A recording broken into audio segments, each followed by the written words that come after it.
लड़की ने तुरंत समझ लिया कि जो दूध उसकी दोस्त रोज देती थी उसमें कुछ अजीब था। फिर भी उसने कुछ नहीं कहा, बस मुस्कुराते हुए बोतल लिया और एक भिखारी को दे दी जिसके चेहरे पर घाव थे। अपनी पिछली जिंदगी में उसी दूध की वजह से वह स्कूल की सबसे सुंदर लड़की से सबकी हंसी का पात्र बन गई थी। कुछ महीनों में उसका वजन 300 किलो तक पहुंच गया, चेहरा फूंसियों से भर गया और सहपाठी उससे कतराने लगे। वहीं उसकी सबसे अच्छी दोस्त जो हमेशा मोटी और बदसूरत रही थी अचानक चमकदार सुंदरता में बदल गई और सबसे खूबसूरत कहलाने लगी। लड़की को लगता रहा कि यह कोई बीमारी है, लेकिन कार दुर्घटना के 1 साल बाद सच्चाई खुली, क्योंकि यह सब उस झूठी दोस्त का काम था। दूध में छिपा उसका शराब पीने वाले की सुंदरता छीन लेता था और अंत में उसी ने एक सोचे समझे षड्यंत्र से उसकी जान भी ले ली। सौभाग्य से वह दुर्घटना से 1 महीने पहले ही पुनर्जन्म ले चुकी थी। तब तक झूठी दोस्त और भी सुंदर हो चुकी थी, लेकिन चैन से छोड़ने वाली नहीं थी। हर दिन उदारता का नाटक कर दूध लाती रही। सहपाठियों ने उसकी दयालुता की तारीफ की और लड़की को बेशर्म कहकर चिढ़ाया। पहले तो लड़की समझ नहीं पाई कि कैसे मना करे, पर जब ताने सुने तो बोली वह डाइट पर है और दूध नहीं पी सकती। दोस्त ने आहत होने का नाटक किया, कहा कि बोतल खास उसके लिए तैयार की थी और अब व्यर्थ हो जाएगी। तभी लड़की ने अचानक बोतल उठाई और जोर से पूछा, क्या कोई पीना चाहेगा? उसने कहा, दोस्त की नेक नियत व्यर्थ नहीं जानी चाहिए। सहपाठी तुरंत आगे आ गए। कई बोले कि वे भूखे हैं और दूध उनके लिए सही रहेगा। यह देखकर झूठी दोस्त दौड़कर बोतल छीनने लगी और आरोप लगाया कि वह उसके भाव का अपमान कर रही है। फिर रोते हुए बोली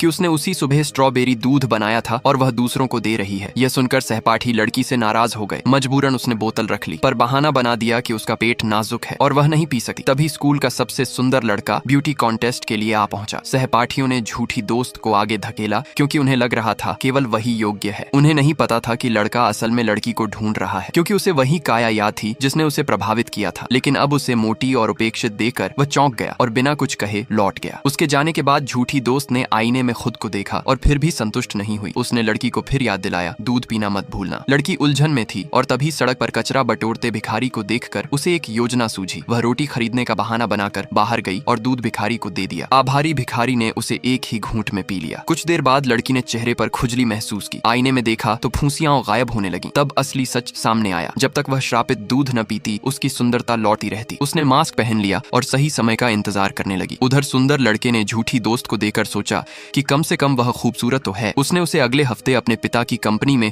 प्रतियोगिता पूर्व प्रशिक्षण के लिए बुलाया। यह सुनकर सहपाठियों ने बधाई दी और कहा कि इस संबंध से वह निश्चित ही जीत जाएगी। वह गर्व से मुस्कुराई और लड़की से पूछा, क्या वह दूध ठीक से पी रही है? लड़की के हाँ कहते ही वह संतुष्ट हुई। बोली कि वह 1 हफ्ते प्रशिक्षण में रहेगी, पर किसी को भेजेगी ताकि दूध पहुंचता रहे। सहपाठियों ने फिर उसकी उदारता की प्रशंसा की, लेकिन जब उसने देखा कि लड़की मास्क लगाए है तो चिंता का नाटक करती हुई पास आई। फिर अचानक लहजा बदल कर कहा, तुझे देखते ही उल्टी आती है। उसी पल आसपास खड़े सहपाठी उसकी ओर हैरानी से देखने लगे, क्योंकि उन्होंने झूठी दोस्त के चेहरे पर कुछ ऐसा देखा जिससे वे सन्न रह गए।